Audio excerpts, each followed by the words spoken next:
विद्यार्थी मित्रांनो, आज आपण MSc CETची सगळी इन्फॉर्मेशन पाहणार आहोत. यामध्ये आपण काय काय पाहणार आहोत? Important tips for MSc preparation plan, म्हणजे तुम्ही MSc साठी तयारी कशी करायची आहे.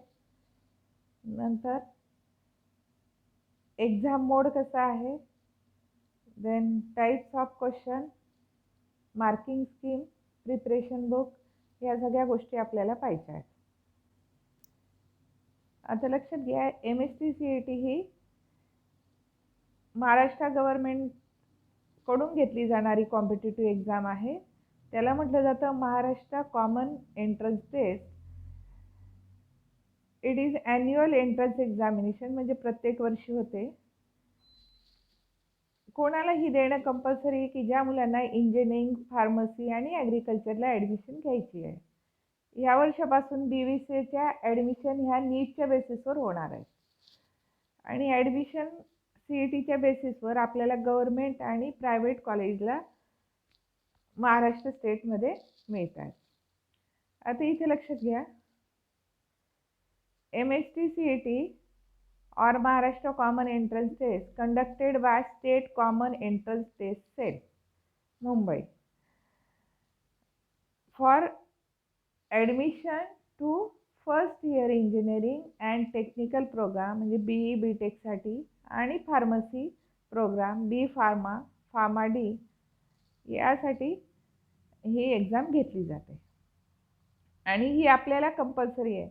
म्हणजे 12वीला आपल्याला भरपूर मार्क असले ना, आपण जर CET दिली नाही तर आपल्याला इंजिनिअरिंगला किंवा फार्मसीला ॲडमिशन मिळणार नाही.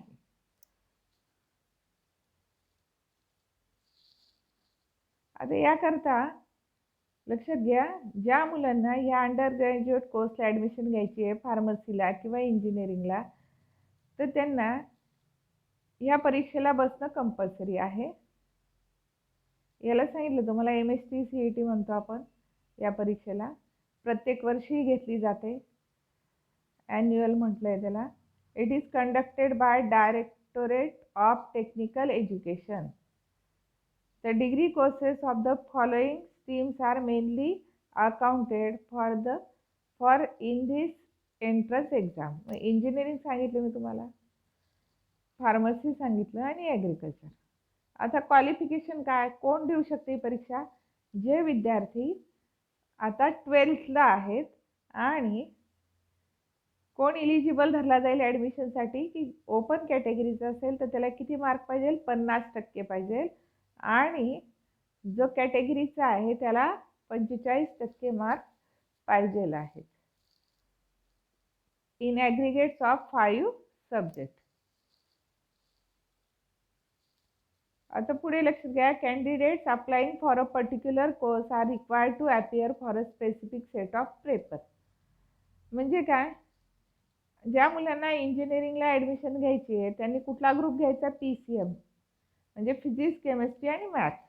आणि जे मुलं फार्मसीला ॲडमिशन घेणार आहेत त्यांनी कुठल्या ग्रुपची एक्झाम द्यायची? लक्षात घ्या, फक्त PCB नाही, म्हणजे फिजिक्स, केमिस्ट्री, बायोलॉजी नाही, तर ते PCM पण देऊ शकता, फिजिक्स, केमिस्ट्री आणि मॅथेमॅटिक्स. आता 2 ग्रुपमध्ये डिवायडेड आहेत ही exam.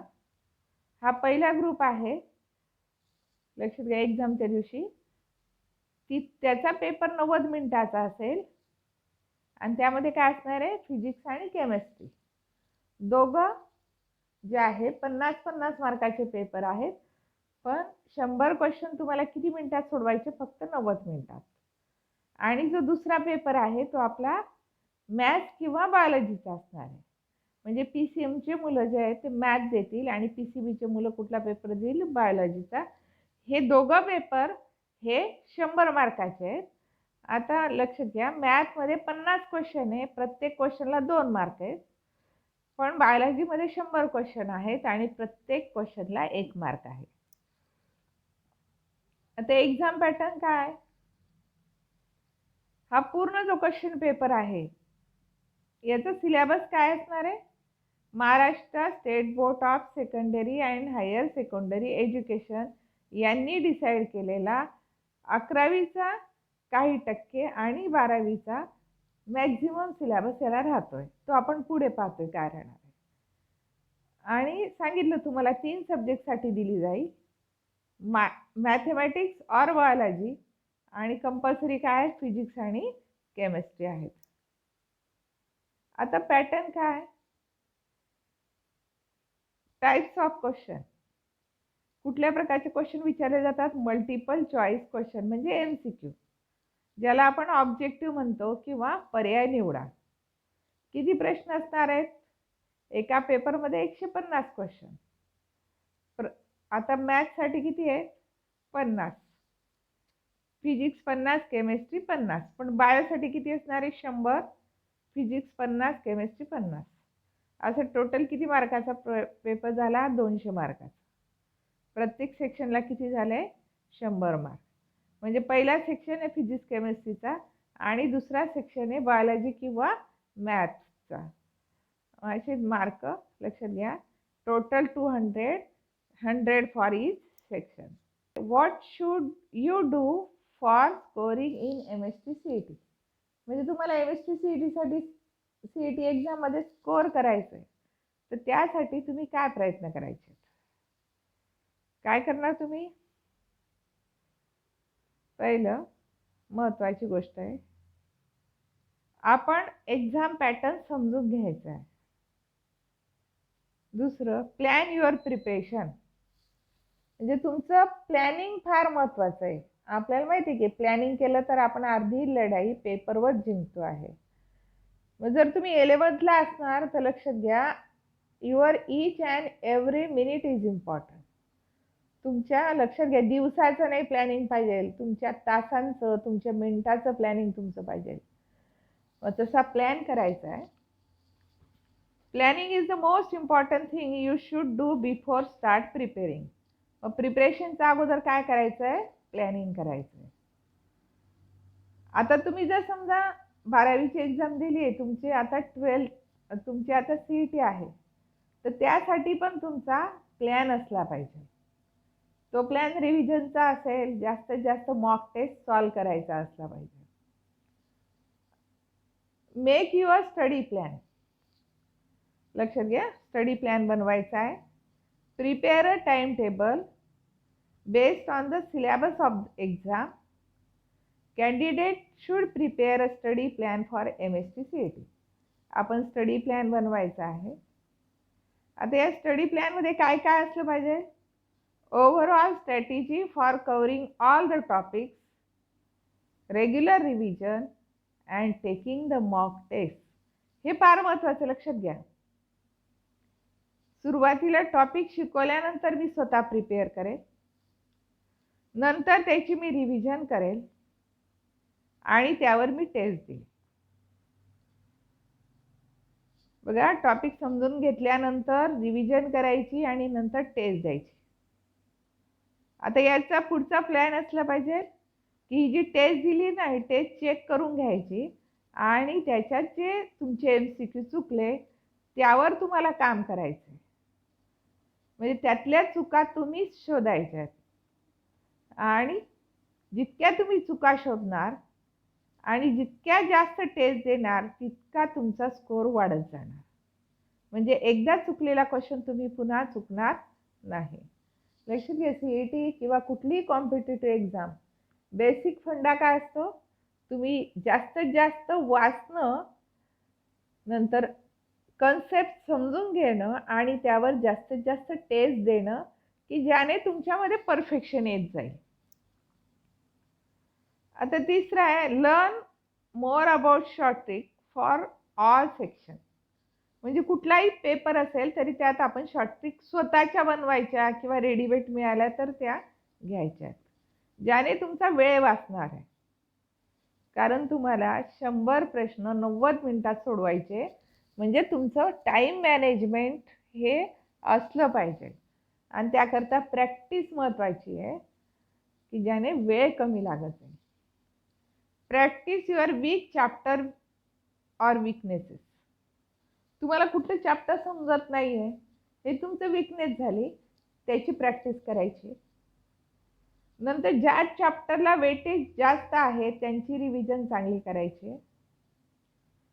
Practice formula, reaction and important topic. बघा म्हटलं जातं प्रॅक्टिस मेक्स मॅन परफेक्ट, म्हणून जास्तीत जास्त प्रॅक्टिस करायची. Take mock test, practice mocks and analyse. मी आताच सांगितलं तुम्हाला, टेस्ट द्यायच्या नाही नुसत्या, तर त्याचं ॲनालिसिस करायचं आहे, त्याचं टाईमली ॲसेसमेंट करायचं, म्हणजे चेकिंग करून आपल्या चुका शोधायच्या. हे कुठलाही क्लासवाला तुम्हाला पर्सनली करून देणार नाही. तर ह्या गोष्टी तुम्ही स्वतः करायच्या. जर तुम्हाला वेळ नसेल चेकिंगला, तर घरात कोणाकडनं पण ते चेक करून घ्यायची आहे आणि आपण फक्त आपल्या चुकांवर काम करायचं आहे. सॉल्व प्रिव्हियस इयर क्वेश्चन, की याने तुमचा कॉन्फिडन्स वाढत जाईल. अगोदरचे जे क्वेश्चन पेपर आहेत ते सॉल्व करायचे. Work in your speed, speed matters a lot in this examination. काम कशावर करायचे? आपल्या वेगावर, कारण कमी वेळात आपल्याला जास्त क्वेश्चन सोडवायचे. 1.5 तासात म्हणजे 90 मिनिटात तुम्हाला 100 क्वेश्चन सोडवायचे. म्हणजे 30 सेकंद तुम्ही त्याचं उत्तर शोधायला लावलं म्हणजे काय होईल की ज्या क्वेश्चनची डिफिकल्टी लेवल जास्त आहे त्याला तुम्हाला जास्त वेळ देता येईल. ओव्हर कॉन्फिडंट राहायचं नाही. लक्षात घ्या, एखादा क्वेश्चन सोपा वाटतो, पण तुम्ही जर अतिशय घाईत त्याचं उत्तर दिलं तर ते काय होतं, चुकू शकतं. त्यामुळे एक एक मार्कासाठी आपल्याला स्ट्रगल करायचं आहे जर आपल्याला चांगल्या कॉलेजला ॲडमिशन मिळवायची असेल तर. नंतर सगळ्यात महत्त्वाचं आहे तर स्टे हेल्दी. अभ्यास केव्हा जास्त होईल की जेव्हा आपण हेल्दी असू, म्हणजे आपलं डाएट व्यवस्थित असेल, आपण वर्षभर अर्धा तास तरी एक्सरसाइजला देतोय, तर त्याच वेळेला आपण हेल्दी राहणार. लक्षात घ्या, 12th हे सगळ्यात महत्त्वाचं वर्ष असतं. हा तुमचा आयुष्याचा टर्निंग पॉईंट असतो. तर याकरता यावर्षी शक्यतो बाहेरचं अनहेल्दी फूड खायचं नाही. घरी बनवलेलं ताजं अन्न खा. पाणी पण स्वच्छ घ्या, उकळलेलं असेल तर सगळ्यात चांगलं. पण शक्यतो आपण अनहेल्दी डाएट अवॉइड करायचं आहे, अनहेल्दी लाईफस्टाईल ठेवायची नाही. म्हणजे एक्सरसाइज आणि हेल्थ ह्या महत्त्वाच्या गोष्टी असणार. कारण माहिती तुम्हाला, a healthy body and mind helps a lot during exam preparation. आणि माहिती हेल्थ इज वेल्थ.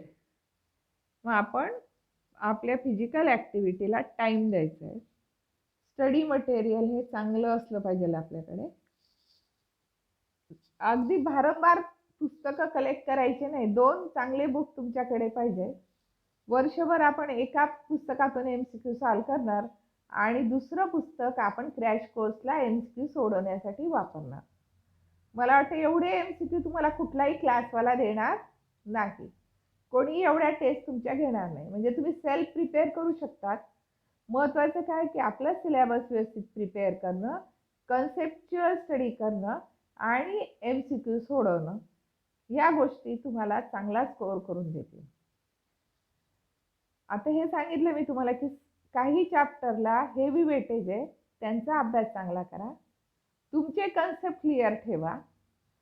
लक्षात घ्या, कुठलीही कॉम्पिटिटिव्ह एक्झाम ही कन्सेप्टवर बेस्ड असते. कुठलाही MCQ सॉल्व करताना ॲप्लिकेशन आपल्याला जमलं पाहिजे. म्हणजे नुसतं काही MCQ, लक्षात घ्या, नॉलेजवर बेस कमी MCQ असतात. तुम्हाला काय काय जमलं पाहिजे? Understanding and application. आपण जे नॉलेज घेतलं आहे ते आपल्याला समजलेलं पाहिजे. म्हणजे आपण कन्सेप्च्युअल स्टडी केला पाहिजे किंवा आपले कन्सेप्ट क्लिअर पाहिजे आणि आपलं नॉलेज आपल्याला ॲप्लाय करता आलं पाहिजे. त्याच वेळेला आपण ह्या एक्झाममध्ये चांगला स्कोअर करू शकतो. नंतर आपण आपल्या स्ट्रेंथ आणि विकनेस ओळखायच्या. म्हणजे समजा मी PCM ग्रुपसाठी एक्झाम देते, मॅथमॅटिक्स माझी स्ट्रेंथ आहे, पण फिजिक्स माझा विकनेस असू शकतो. आता आपण फक्त स्ट्रेंथकडे लक्ष नाही द्यायचं आहे, तर आपण वीक जो सब्जेक्ट आहे त्याचा पण अभ्यास चांगला करायचा. कारण ओव्हरऑल स्कोअर केव्हा जास्त होणार? जेव्हा तुम्ही 3 विषयांना इक्विव्हॅलंट वेटेज देणार, तिघांचा अभ्यास आपण चांगला करणार. नंतर बेस्ट बुक कुठले आहेत? सगळ्यात महत्त्वाचे बुक आहे तुमचे 11वी आणि 12वीचे महाराष्ट्र स्टेट बोर्डने सिलेक्ट केलेले टेक्स्टबुक. हे तुम्ही लाईन टू लाईन रीड करायचे आहेत. Each and every word is important. त्या टेक्स्टबुकचं लक्षात घ्या. फक्त वाक्य किंवा टॉपिक इम्पॉर्टंट नाही. मी काय म्हणते, each and every word is important. प्रत्येक शब्दाचा आपल्याला मिनिंग आलं पाहिजे, त्याचा अर्थ कळाला पाहिजे. आता काही प्रश्न असतात की MSc CET इझी एक्झाम आहे का? जेई आणि किंवा नीटचा विचार केला तर याच्यापेक्षा ही थोडीशी इझी एक्झाम आहे. इझी टू मॉडरेट आहे, कारण 60% जे क्वेश्चन असतात याच्यामध्ये इझी असतात. नंतर इझी या सब्जेक्टचा विचार केला तर मॅथमॅटिक्स आणि बायोलॉजी येतं, आणि डिफिकल्टचा विचार केला तर फिजिक्स हे थोडंसं डिफिकल्ट असतं. आता आपण 18चा गुड स्कोअर पाहूया. What is good score for MSc CET? आता इथे दिला हायेस्ट 165, नंतर डॅश 165 to 149, 99.99 पर्सेंटाईल आहे याचा. 136 99.88 and 113 is equivalent to 98.07 percentile. आता दोन एक्झाम मधला कंपॅरिझन आहे, जेई आणि CET.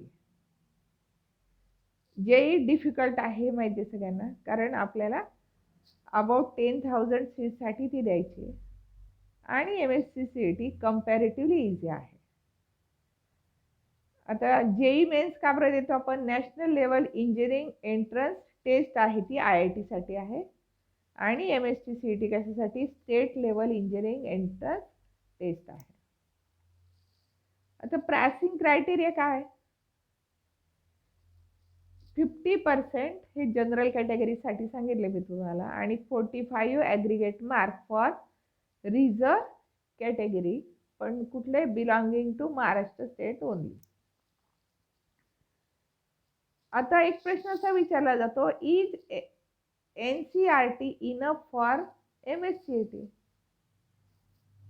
आता आपला आणि NCERTचा सिलेबस इक्विव्हॅलेंट झाला आहे, म्हणून आता बरेचशी मुलं असतात की जे CBSEला शिकलेत आणि त्यांना वाटते MSc CET मध्ये फार काही वेगळं असलं पाहिजे. असं काही नाही, उलट त्यांना ही एक्झाम इझी जाऊ शकते, कारण CBSEच्या मुलांना 9th आणि 10thला बराचसा 11-12चा सिलेबस झालेला असतो. म्हणून महाराष्ट्र स्टेट बोर्डला शिकलेल्या मुलांपेक्षा ह्या मुलांना ही एक्झाम इझी जाऊ शकते, म्हणून त्यांनी मनात भीती बाळगायची नाही. बेसिक लेवलचे क्वेश्चन असणार आहे. NCERT book content is little at advanced level, so the student of CBSE board can easily score good if his concepts are clear. सगळ्यात महत्त्वाचं काय? कन्सेप्ट क्लिअर असले पाहिजे. निगेटिव्ह मार्किंग आहे का इथं? नाही. MSCETला निगेटिव्ह मार्किंग नाही. नंतर मार्क सांगितले होते मी तुम्हाला. 1 mark for physics, chemistry and biology for every question, and 2 mark for mathematics paper for 1 question. आता कट ऑफ दिला COEP, जे स्टँडर्ड कॉलेज आहे महाराष्ट्राचं. आता the question in the entrance exam will be based on the syllabus of Maharashtra state board of secondary and higher secondary education. म्हणजे त्या पुस्तकाच्या बाहेरचे क्वेश्चन असणार नाही. 11वीला वेटेज आहे 20% आणि 12वीला वेटेज आहे 80%. हे सांगितलं तुम्हाला. MCQ आहेत किती आहेत? जर PCM असेल तर 150 MCQ आणि PCB असेल तर 200 MCQ. वेळ आहे त्याला सॉल्व करायला 180 मिनिटं, म्हणजे 3 तास. म्हणजे फिजिक्स केमिस्ट्रीला 1.5 तास आणि मॅथ किंवा बायो असेल तर ते दोघं पेपरला 1.5 तास वेळ आहे. हे दिले 2 marks will be awarded for every correct answer in mathematics.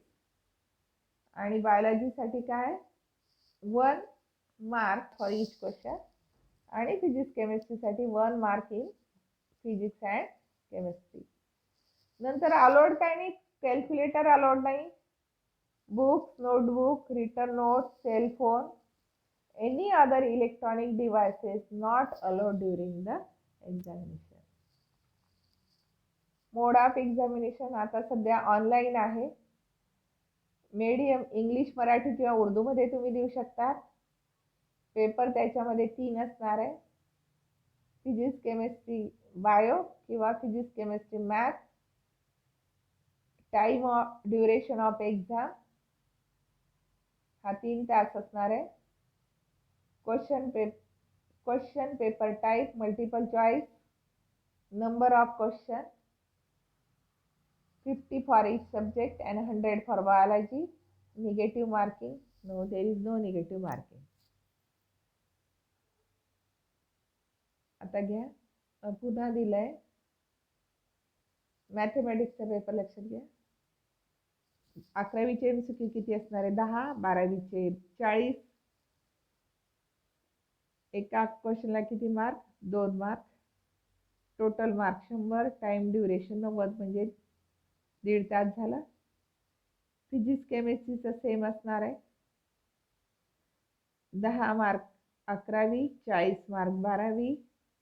एका क्वेश्चनला 1 मार्क. Total mark 100. वेळ असणार आहे 90 मिनिटं म्हणजे 1.5 तास. आता बायोलॉजीमध्ये 2 सेक्शन वेगळे केले, बॉटनी झुलॉजी. तर लक्षात घ्या बॉटनीला असणार आहे 11वीला 10 मार्क, 12वीला 40 मार्क. असे 50 क्वेश्चन बॉटनीचे झाले आणि 50 क्वेश्चन झुलॉजीचे असणार आहे. 11वीचे 10, 12वीचे 40. एका क्वेश्चनला 1 मार्क. असे 100 मार्कांचा पेपर. ड्युरेशन असणार आहे 1.5 तास. हे सांगितलं तुम्हाला difficulty level. JEE for mathematics, physics and chemistry and difficulty level for biology will be as per with NEET. थोडी कमी असणार आहे. जरी इथं सांगितले तरी लक्षात घ्या एवढी डिफिकल्ट CET असणार नाही नीट किंवा JEE साठी. The question will be mainly application based. The question will be set on the whole syllabus of physics, chemistry, biology and mathematics subject of standard 12. आणि प्रत्येक सब्जेक्टसाठी 10 क्वेश्चन हे 11वीच्या सिलेबसवर असणार आहेत. आता पुन्हा लक्षात घ्या 2 स्लॉट आहे PCM आणि PCB. ग्रुप 1 90 मिनिटं. ग्रुप 1 मध्ये काय आहे फिजिक्स आणि केमिस्ट्री आहे. ग्रुप 2 पुन्हा 90 मिनिटाचा पेपर आहे. मॅथ्स असणार आहे किंवा बायोलॉजी असणार आहे त्यामध्ये.